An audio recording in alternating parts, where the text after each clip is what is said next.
sau în împutare. Orice vise șters din clasele primare. Sistemul dă o mare eroare. Țara asta merge singură la vale.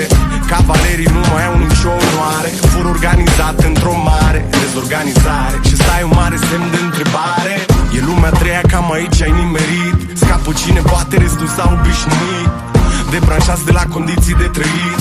Tinerii se întreabă cu ce dracu au greșit. Am întâlnit și români fericiți doar pe afară. Am întâlnit și români păcăliți